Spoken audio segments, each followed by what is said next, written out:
The first question we want to focus on is about juvenile justice.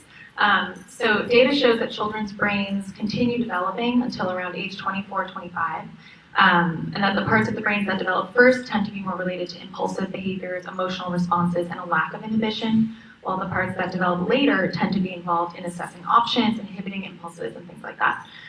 Findings also suggest that children's brains are much more susceptible to peer pressure, and that merely the presence of a peer increases the likelihood of impulsive or risky choices. Luckily, the data shows that our brains have a tremendous capacity to adjust and recuperate if placed in the right environment under the right circumstances. But environments like incarceration have been shown to exacerbate such issues and lead to poor mental health and aggression outcomes.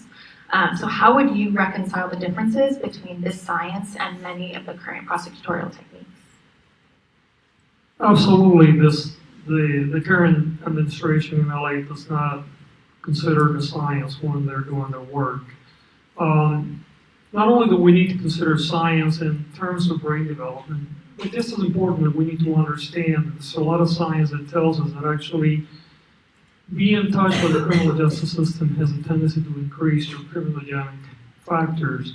And the more that we intervene sometimes, the worse that it gets, right? So in my case, what we did with juveniles in San Francisco and what I would bring to the table here is, first of all, we reduced the number of times that we would even intervene. So for instance, all low-level offenses, we completely took them out of the system. We diverted them to nonprofits in the community, reducing the likelihood that our young people will be traumatized just simply by that process.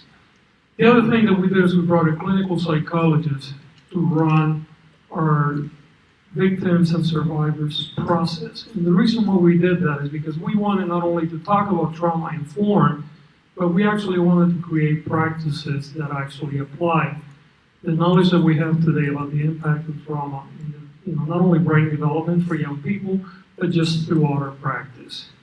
The other thing that we did is we looked around the world and actually landed on the New Zealand style of community conferencing for restorative justice. The term restorative justice is often used very loosely, but the reality is that there are certain things that are and certain things that are not.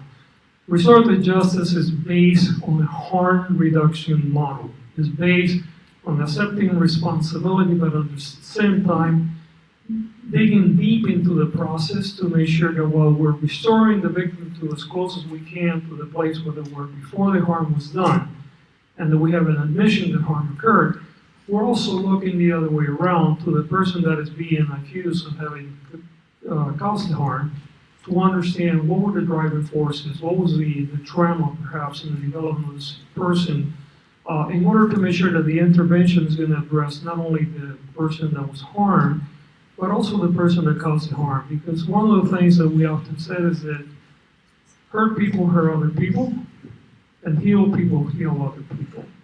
So we took the science, not only in terms of brain development, we also took the science to look at what we knew about the impact of the criminal justice system in people in general, and certainly juveniles. We provided a high-level intervention that was trauma-informed, and then we tracked the data to see what was working and what wasn't working. So one of the things that we did when we put our restorative justice model for juveniles, initially we worked with researchers and we actually used a control group. Because while intuitively we felt that we were heading in the right direction, we wanted to actually be able to show through good science that our work was in fact a better outcome. And what we found out after about 4 years, 3.5 years, was that the kids that were run through the traditional criminal justice system for juveniles, their failure rate or the recidivism rate was around 40%. Kids that we put through the restorative justice model was about 12%.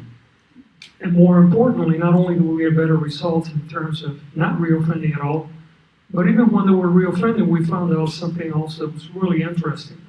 Even when they reoffended, the level of the reoffense was usually much lower than that of the other kids in the control group. So for instance, we have a kid that maybe originally had been accused of committing a robbery, but now the second offense, and that 12% might have been shoplifting. And to me, that was a win, because we're heading in the right direction.